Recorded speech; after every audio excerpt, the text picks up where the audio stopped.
As we go, as part of our commitment, I should say, to keeping you informed and empowered about what's going on with our state amid the coronavirus outbreak. Well, every Sunday night, our news team is bringing you a review of the stories that have happened in the past week and a preview of what's to come in the week ahead.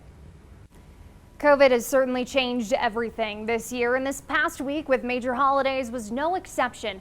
Despite warnings from public health leaders, millions of Americans traveled over the holiday, and Christmas traditions, including the Santa Tracker based here in Colorado Springs, look different. Instead of the hundreds of volunteers normally packed at the headquarters, this year many of them volunteered remotely. More progress made on the vaccine front this past week as doses of the Moderna candidate were administered to healthcare workers in Colorado, including emergency and medical workers in Pueblo. Pueblo's fire chief says her department will likely play a big role once vaccines are available to the general public. A statewide effort is underway to recruit more substitute teachers.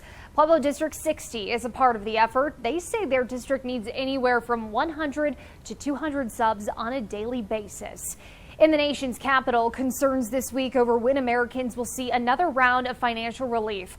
Lawmakers came up with a bundled piece of legislation to fund the government and offer relief for those who need it most, including $600 checks for each adult. President Trump later called on those amounts to be increased to $2,000. COVID outbreaks also continue throughout the state. This week, we learned 2 of them are at a popular restaurant chain here. Both In-N-Out locations have reported COVID-19 outbreaks, including 60 cases at the Colorado Springs location.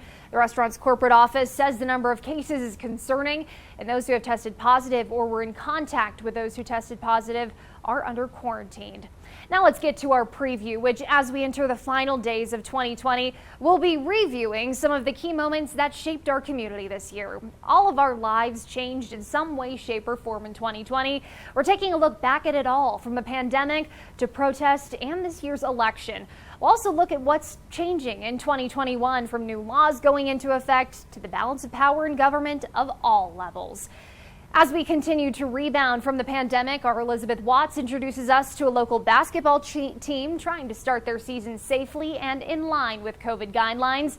And it has been a year for the history books, and we'll look at how things changed and adapted along the way and where we go from here. Join us here on News 5 all week long. Always watching out for you, Southern Colorado. Allison Zimmerman, News 5.